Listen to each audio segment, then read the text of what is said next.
तो चलिए टॉपिक को स्टार्ट करते हैं और देखते हैं आज टॉपिक में क्या है। देखिए होता क्या है कि जब आप कोई बिजनेस करते हैं तो बिजनेस में हिसाब बहुत बड़ा रोल अदा करता है। एग्जाम्पल, आपका कस्टमर आपसे बहुत सारा सामान उधारी में परचेस करता है, नगद परचेस करता है, बहुत सारी चीजें हैं जो अलग अलग वो करते रहता है। कुछ पैसे देता है, कुछ पिछले का देता है, कुछ बात का देता है। ऐसे बहुत सारी चीजें होती रहती हैं। अक्सर दीपावली में या फिर नवरात्रि के सीजन में या फिर बहुत सारे मौकों पर आप सामने वाले से पूरा क्लियर करने के लिए कहते हैं। हो सकता है कि सामने वाला कस्टमर बहुत सा लेट में पैसा दे रहा है, ढंग से नहीं है, या फिर उससे आप क्लोजिंग करना चाहते हैं, जैसा भी है। तो वो आपसे हिसाब मांगता है कि मेरा कितना बैलेंस बचा है ये बताओ। तो आज के वीडियो में हम यही जानने वाले हैं कि सामने वाले का, कस्टमर का, कैसे हम बिल हिसाब देंगे। वीडियो स्टार्ट करने पर से पहले एक छोटी सी बात, ये वीडियो महान एक्सपर्ट लोगों के लिए बिल्कुल नहीं है। हम नॉर्मल लोगों के लिए है जो टेली बिजनेस करना चाहते हैं, और ये एक नॉर्मल सा मैटर है, कोई बड़ी बात नहीं है जो आज मैं बनाने वाला हूँ, सिखाने वाला हूँ। लेकिन फिर भी कुछ लोगों के लिए बहुत बड़ी बात होती है। तो चलिए हम स्टार्ट करते हैं और देखते हैं डे बुक में क्या है हमारे पास। डे बुक में आप देखेंगे कि हमारे पास एक परचेस है, और ये हमने बहुत सारे कस्टमरों को अलग अलग सेल यहाँ पे किया हुआ है। जैसे आप सेल करते हो वैसे सेल्स की एंट्री है, कोई विशेष एंट्री नहीं है। और ये डिफरेंट तरीके से आपको मैं डिटेल में दिखाऊँ, नॉर्मल से एंट्री जैसे आप परचेस सेल्स करते हो वैसे ही एंट्री है यहाँ पे। अब एक एग्जांपल देख लेते हैं बस। ये है आपका, ये देखिए कस्टमर को कैसे बनाया गया है, आपके सामने खुला है, डिटेल के साथ लिख दिया गया है। और उसके बाद ये गुड सेल्स जैसे आप बनाते हो वैसा बनाया गया है। और फिर ये कोई प्रोडक्ट है तो जैसा आप बनाना चाहते हो वैसा ही बनाया गया है, और कुछ विशेष एंट्री नहीं है यहाँ पे।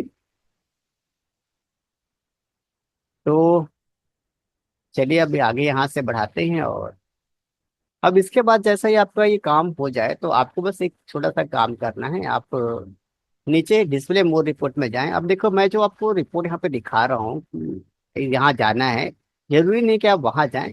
इंपॉर्टेंट है वो चीज खुलना जो आपको दिखाई देनी चाहिए। एग्जाम्पल, हमें जाना है यहाँ पे अकाउंट बुक, यहाँ पे लेजर, और अपने कस्टमर को सेलेक्ट करना है। जैसा आप सेलेक्ट करोगे तो जो जो आपने सामान सेल किया है वो सब का सब आपको दिखाई देना चालू हो जाएगा।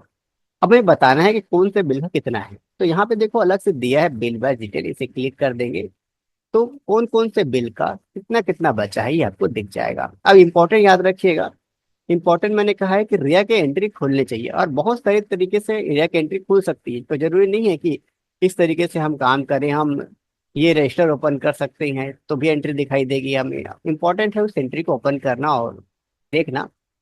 लेकिन मेरी सलाह है कि आप अकाउंट बुक में लेजर में जाके अपने कस्टमर को सेलेक्ट करें तो रिपोर्ट अच्छा आएगा। तो ये आपके सामने रिपोर्ट आ चुका है, अब इसे सामने वाले को आप भेज सकते हो। अब यहाँ पे सिचुएशन है कि कोई कस्टमर है, कुछ कुछ का पैसा दिया होगा या फिर लिया होगा, जैसा भी मैटर है। तो पहले आपको मैं रिपोर्ट दिखा दी। अब मैं क्या करता हूँ, एंट्री करता हूँ। कुछ पैसा दिया भी तो होगा, तो हम एक क्लिक का बटन दबाते हैं, कैश ले लेते हैं। आप चाहे जैसा भी उसने दिया है आप अपने हिसाब से आप एंट्री कर लीजिएगा। यहाँ पे पैसा लिखा हुआ है। अब मान लीजिए सामने वाले ने कुछ पैसे दिए हैं, मैं लिख देता हूँ, वो 500 रुपये दिया हुआ है।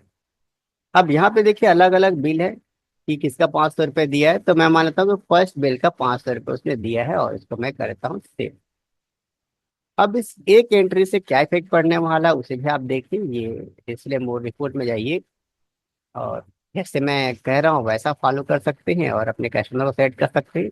तो यहाँ पर देखिए क्लियर है, आपने कब कब बेचा, कितना पैसा आया, ये आपके सामने रिपोर्ट आना चालू हो जाएगा। इसका बढ़िया सा प्रिंट निकालिए और दिखाइए सामने वाले को कि देखो यह कि ये आपका हिसाब है। डेट वाइज निकलेगा हिसाब पूरा अच्छे तरीके से।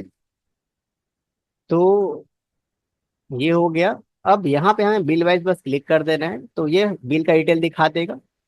आप इसका भी प्रिंट निकाल सकते हो और दिखा सकते हो लोगों को कि देखिए भैया कि इस बिल का इतना, इस बिल का इतना, इस बिल का इतना, ऐसा ऐसा आपको देखने को मिलेगा। ये आपके सामने बिल है और उस बिल का आपने कितना पेमेंट किया है और कितना पेंडिंग बचा है वो आपके सामने खुल जाएगा। मतलब जो आपको अमाउंट दिख रहा है 425 रुपये, ये पेंडिंग में यानी इतना बचा है, ये आपके सामने खुल जाएगा। तो ऐसे करके आप सारे कस्टमर, जितने भी आपके कस्टमर हैं, सबका बिल हिसाब निकाल के आप दे सकते हो, उनको भिजवा सकते हो। आजकल ऑप्शन भी है आपके टैली में, व्हाट्सएप से आप शेयर कर सकते हो। और जरूरी नहीं है कि आप मेरे चैनल पे जाकर शेयरिंग के ऑप्शन को देखो, आप किसी भी यूट्यूब चैनल में जाकर देख सकते हो टैली में कि व्हाट्सएप से कैसे शेयर करते हैं, तो आपको जानकारी मिल जाएगी। और हर कहीं नहीं मिल तो आज ही हमारे चैनल पर वेलकम है, आपका स्वागत है। तो आज हमने आपको समझा दिया कि कैसे आप इस काम को कर सकते हो, कैसे अपने कस्टमर का पूरा हिसाब को दे सकते हो। तो अगर ये जानकारी अच्छी लगी हो तो चैनल को लाइक सब्सक्राइब और शेयर कर लीजिएगा, और एक वीडियो और कोई देख लीजिएगा, तो आपको और अंदाजा हो जाएगा कि हम क्या क्या वर्क कर रहे हैं। और मिलते हैं किसी अलग वीडियो पर।